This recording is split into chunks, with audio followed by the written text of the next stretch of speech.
What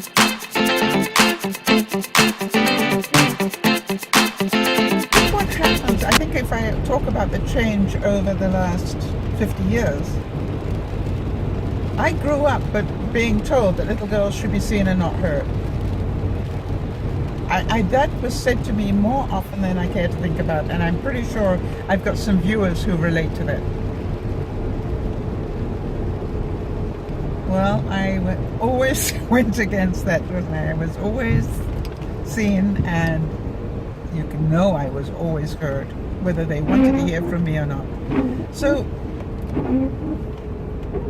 today we don't ask that of our children, and I watch Benji and Judy's girls and I think to myself, you know, how lucky they are. How lucky they are to be the personalities they are and not be stifled in that way. And I'm hoping to see Benji this weekend, and that's one of the things I want to really congratulate him on. And there is a great difference between the way that we were brought up as girls 50 years ago and the way that girls are brought up today.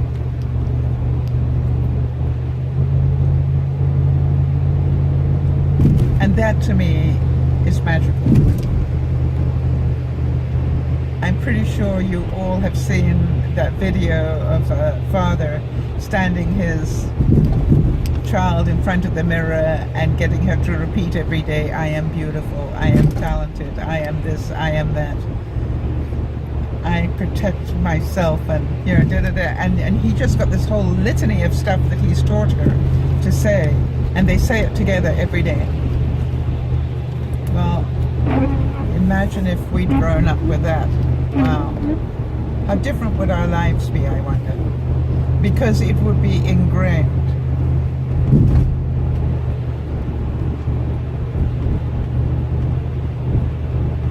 And I think that's wonderful.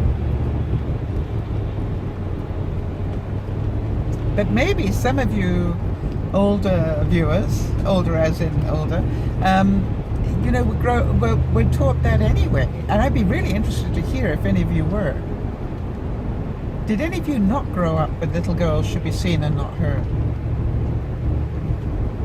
I also think about the fact that, you know, we were never allowed to discuss politics, religion, or a lot of other things, you know.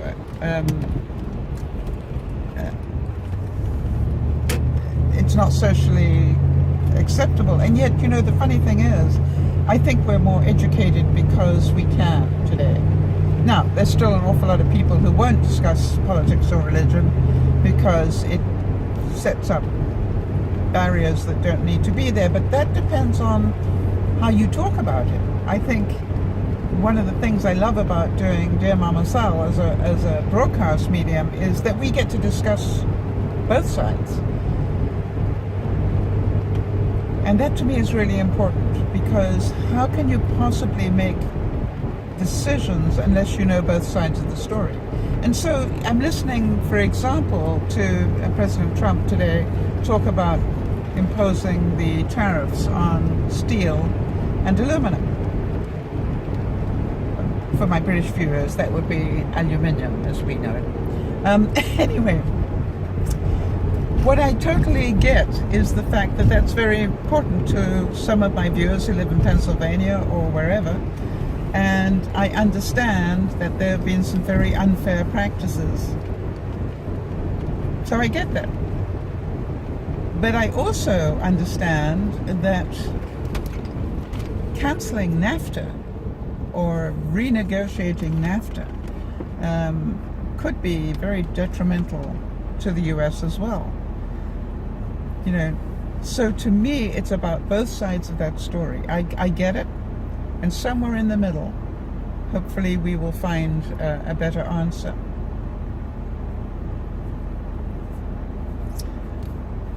But I was glad to see that the tariffs on aluminum or aluminium will only be 10%, whereas on steel it'll be 25%. Now that tells a story in itself. That tells a story that they're aware, you know,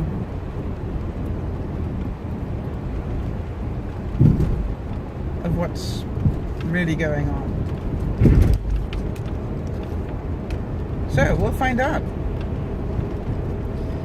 And there's part of me that goes, yeah, we Canadians are pretty nice people most of the time, but you can piss us off, you know.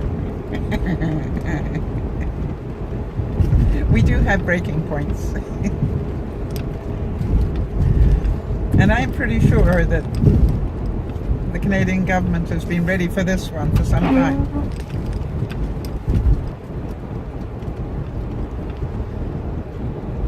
But I also get it, and I also understand that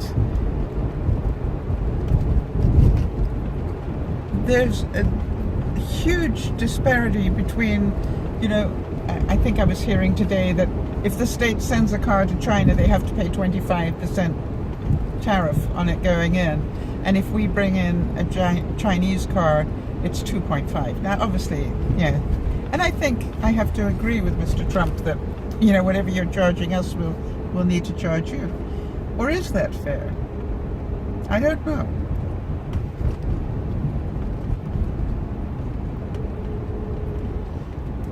And so to me, I'm not an economist, but I'd have to check to see how does that affect third world countries.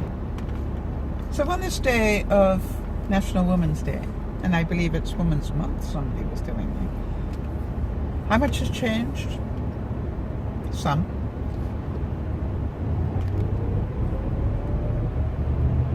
In a way, lots. I mean, the number of women working today, that's dramatically changed. The amount of understanding about equality has changed. Not fixed yet, but it's changed. When I grew up, men were the breadwinners.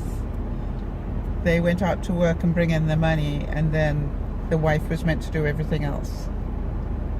Well, that's no longer. I mean, we didn't have house husbands that I knew of. You know, that the men stayed home and looked after the children. I mean, that was unheard of in my day. And so, you know, that I think is wonderful. So good. I would like to think that we will continue. Of course, the biggest change for me is to see the Me Too movement, because I think that's now come so far that changes life and hopefully puts the fear of God into an awful lot of people who have been abusing people. And if you want to know my view on that, because you're going to get it, is I don't think in a way that we can continue to punish those that made these mistakes 40 years ago or 50 years ago. But I do believe that this is called fair warning. It's over. And you might have got a pass on this, you know, for the last 50 years or 40 years or whatever. But now, not so. You do this today, this is going to come down in a way that you never dreamt of. And that, I think, is progress. Because that protects another generation. And I want to tell you something. If I could know that the girls were protected from being treated the way that I was 50 years ago, I'd be very, very happy for them. I would look back on the 50 years and go, yeah, we did our part. And you know, in a way, I have to say, I'm so sorry that we didn't speak up and stomp our foot louder.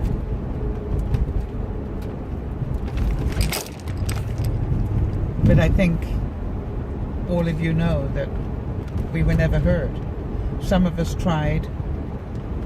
Some of us were punished for it, shamed for it.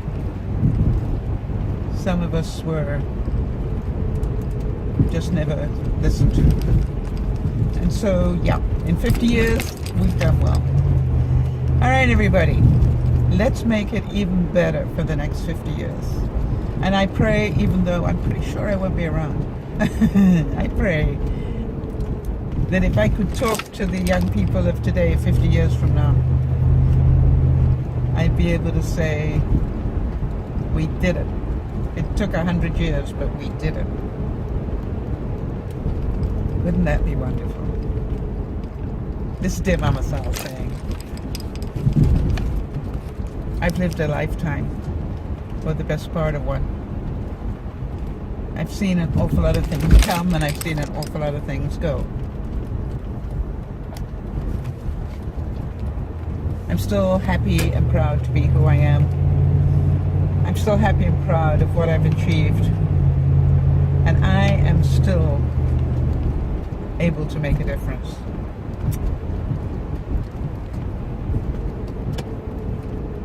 And you guys help me do that. Thank you so much. This is DearMamaSal saying bye-bye.